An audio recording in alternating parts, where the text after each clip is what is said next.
바닷속 크리스마스 트리 생물은 누구일까요? 우와, 우리의 조상님이 바닷속에 있다는 사실 알고 계셨나요? 안녕하세요. 오마이생유 청취자 여러분, 반가워요. 여러분, 바닷속에도 크리스마스 트리가 있다는 사실 알고 계셨나요? 오늘의 주인공은 바로 꽃게지렁이입니다. 저와 함께 이 매력적인 생물에 대해 알아보도록 할까요? 꽃게지렁이는 그 모습이 크리스마스 트리처럼 생겼어요. 이들은 다양한 색상과 모양으로 장식된 듯한 아름다운 외형을 가지고 있죠. 바닷속에서 형형색색의 꽃게지렁이는 마치 바다의 작은 크리스마스 트리 같은 존재랍니다. 꽃게지렁이는 보통 10년에서 20년 정도 살지만 오염되지 않는 서식지에서는 길게 40년까지도 살 수 있다고 해요. 건강한 환경에서 자라는 꽃게지렁이는 생명력이 정말 대단한 것 같아요. 크리스마스 트리로 유명한 구상나무 이야기도 알고 가면 좋겠죠. 우리나라에는 구상나무라는 특별한 고유종이 자생하고 있어요. 세계에서 유일하게 한국에서만 자생하는 나무입니다. 이 특별한 나무는 국제적 멸종위기종이며 기후변화 지표종입니다. 학명은 아비에스 코리아나. 눈치채셨나요? 구상나무의 학명에 붙은 코리아나는 한국을 뜻해요. 기후변화로 인한 생태계 변화로 아쉽게도 구상나무가 기후변화 지표종이 되었는데요. 그 이유에 대해 알아볼까요? 2013년 세계자연보전연맹 IUCN은 구상나무를 국제적 멸종위기종으로 지정했어요.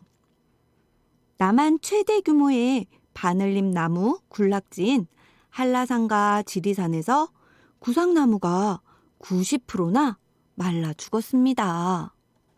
너무 안타깝죠? 구상나무는 봄의 더위와 여름의 폭염, 폭우, 그리고 겨울에는 가뭄을 끝내 버티지 못하고 사라져가고 있어요. 구상나무의 고사는 단지 한 종이 사라지는 것에 그치는 게 아니라 생태계 전반에 걸친 생물 다양성의 균형이 깨지고 있음을 말해주고 있답니다.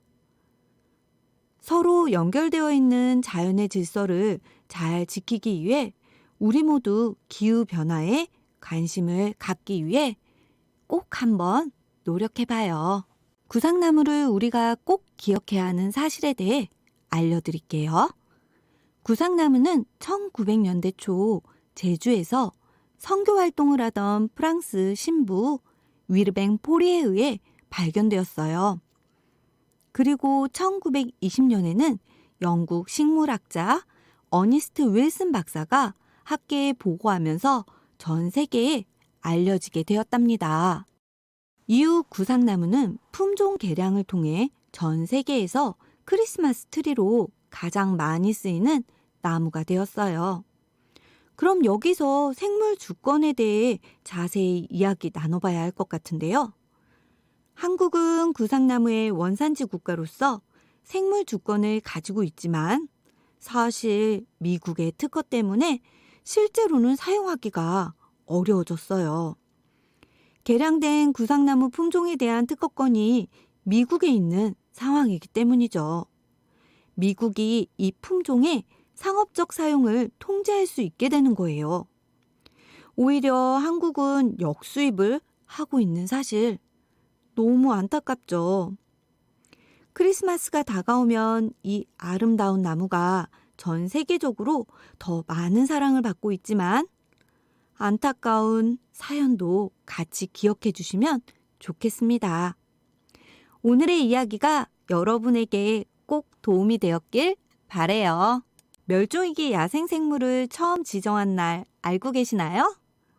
1987년 4월 1일이에요. 꼭 기억해 주세요. 멸종위기종의 보전 가치를 알리는 기념일입니다. 야생생물은 자기가 살고 있는 곳에 있을 때 가장 행복하다고 해요. 바이바이 플라스틱 함께 해주세요. 기후위기 챌린지 준비되셨나요? 플라스틱 오염 저감을 위해 일상에서 불필요하게 사용되는 플라스틱을 줄이는 캠페인. 같이 시작해 볼까요? 바이바이 플라스틱 실천 수칙 10가지. 다 함께 지켜봐요. 첫 번째, 장 볼 땐 장바구니 이용하기. 두 번째, 신선식품 주문할 땐 다회용 보냉백 사용하기.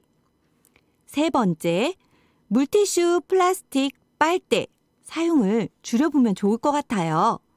네 번째, 포장이 많은 제품 사용하지 않기. 다섯 번째, 중고 제품이나 재활용 제품 이용하기. 여섯 번째, 일회용품 대신 다회용품 사용하기. 바이바이 플라스틱.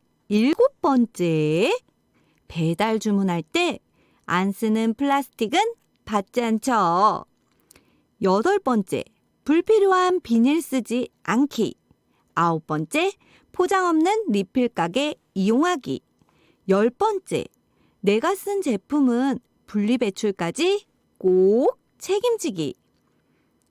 어떠셨어요? 바이바이 플라스틱 실천 수칙 10가지. 다 함께 꼭 지킬 수 있겠죠? 바이바이 플라스틱 실천 수칙 어떠셨어요? 10가지. 정말 우리 일상 속에서 많이 실천하고 있는 내용인 것 같아요. 우리 다 지킬 수 있겠죠? 저는 오늘 장 볼 때 꼭 장바구니를 가져갈 거예요. 혹시 오늘 배달 주문하실 분들은 플라스틱 꼭 받지 않아야 돼요. 제가 출근할 때마다 아침에 꼭 하는 루틴이 있는데요.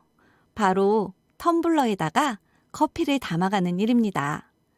여러분도 오늘 하루 일회용품 사용 같이 줄여봐요. 지구를 위한 10가지 습관. 오늘 꼭 같이 실천해봐요. 다시 무척추 동물인 개찌렁이에 대해 더 많은 이야기를 해볼까요?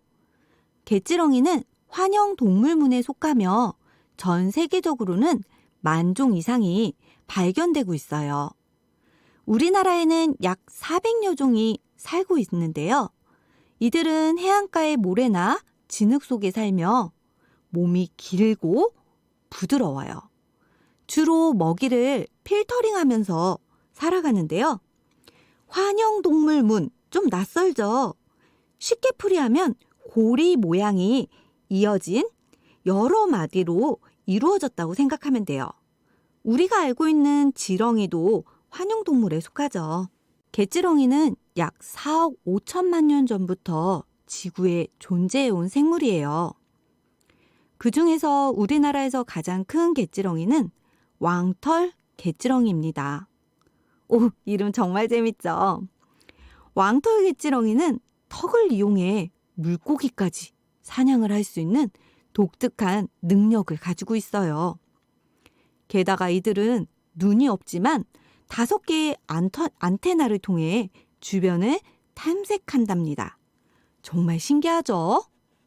개지렁이라는 이름 때문에 갯벌에서만 사는 생물이라는 착각을 불러일으키기도 하지만 이는 갯벌 생태계에서 개지렁이가 차지하는 비율이 워낙 높아 나타나는 오해예요. 500마리의 개지렁이는 하루에 한 사람이 배출한 2kg의 배설 물량을 깨끗이 정화시켜 갯벌을 건강하게 해주는 아주 중요한 생물 자원입니다. 괴물 유령 개지렁이. 이름 너무 재밌죠? 자세히 보면 예쁜 우리 생물입니다. 괴물 유령 개지렁이라는 이름은 그 독특한 외형에서 유래했는데요. 이 개지렁이는 머리 부분에 긴 촉수나 가지처럼 보이는 구조물이 있어서 마치 괴물처럼 머리를 풀어헤친 것처럼 보여서 그런 이름을 갖게 되었어요. 그런 모습이 괴물 같다고 느껴지시나요? 이 생물은 정말 신비롭고 흥미로운 특징들이 많아요. 바다의 매력을 더욱 아름답게 느끼게 해준답니다. 그리고 개지렁이의 피는 초록색이라는 사실 알고 계셨나요? 그들의 혈액은 헤모글로빈 덕분에 이 색을 띠게 되었는데요. 산소를 효율적으로 운반하는 역할을 하기도 하고 또한 개지렁이의 피는 장기를 보존하는 용액으로도 사용이 되고 있다고 합니다. 장기를 보존할 때 골든타임 정말 중요하죠. 이는 의료 분야에서 매우 유용하게 쓰이는 생물 자원이에요. 나와 당신의 고마운 생물 이야기 시간 오 마이 생유 보이는 라디오에 오신 것을 환영합니다. 쇼츠 대신 보라듣기 오늘도 당 한 스푼 생유 청취자분들의 당을 생홍이 팍팍 충전해 드리겠습니다. 마지막 생물 바다의 꽃이라고도 불리는 척삭동물인 멍게에 대해서 알아볼게요. 멍게는 바다의 우렁생이로도 알려져 있으며 먹을거리를 넘어 흥미로운 연구 주제가 되고 있어요. 멍게는 어릴 때 척삭이라는 등줄기를 갖고 있는데요. 우리도 엄마 뱃속에서 등줄기인 척삭을 갖고 있다가 척추로 변하게 된죠. 약 5억 년 전 척추동물의 조상이라고도 합니다. 정말 놀랍죠? 멍게의 유생은 성체가 되기 전 눈, 뇌, 척삭, 근육 등 신경기관을 가지고 있으며 척삭을 통하여 헤엄을 치고 바닷속을 유영한답니다. 사진 보세요. 멍게 유생 너무 귀엽죠? 성체가 되는 과정에서 스스로 신경기관 같은 기관들을 모두 먹은 후에 순환계 소화계만 남겨놓고 그 외의 모든 조직은 없앤다고 해요. 영어권에서는 바다의 물총이라는 뜻으로 씨 스쿼트라는 재미난 이름도 갖고 있답니다. 멍게의 피는 노란색이라는 사실 알고 계셨나요? 전 처음에 정말 신기했거든요. 제가 멍게를 엄청 좋아해요. 그럼 더 자세히 알아볼까요? 그들의 혈액은 헤모시아닌 덕분에 이 색을 띠게 되었다고 해요. 바닷속에서 산소를 운반하는 역할도 하고 멍게는 동물 중 유일하게 셀룰로스를 만든다는 점도 정말 신기했어요. 5월 10일은 세계 최초의 바다 식목일이에요. 바다 생물을 보호하고 해양 생태계를 지키기 위한 날입니다. 이날을 기념하여 해양 식물들을 심고 보존하는 활동이 이루어지고 있어요. 우리의 바다를 지키기 위해 우리 모두 함께 노력해봐요.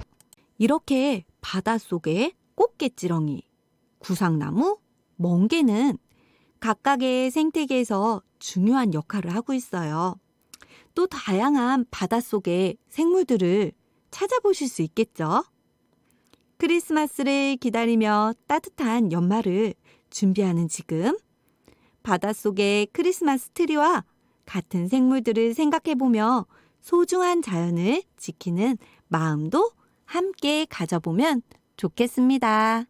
여러분, 다음 시간에 만나볼 주제를 소개할게요. 땅속에 둥지를 짓고 사는 신비로운 새와 1년에 3,000마리 정도의 쥐를 잡아먹는 아주 작은 생물, 그리고 안타깝게도 남한에서 절멸한 생물도 있어요. 세 번째 시간 많이 기대해주세요. 다음 시간에 만나요. 꼭 놓치지 마세요. 국립생물자원관 전시해설사 생홍이 들려주는 고마운 생물 이야기 어떠셨어요? 생물에 대해 호기심과 궁금증이 생기신 분들, 새로운 생물 친구를 만나러 국립생물자원관으로 떠나볼까요? 세균부터 동물까지 다양한 생물 표본을 만나실 수 있을 거예요. 생물에 대한 궁금증을 해결하고 흥미진진한 발견을 경험하는 멋진 시간을 보내시길 바랍니다. 그럼 오늘의 방송은 여기서 마치겠습니다.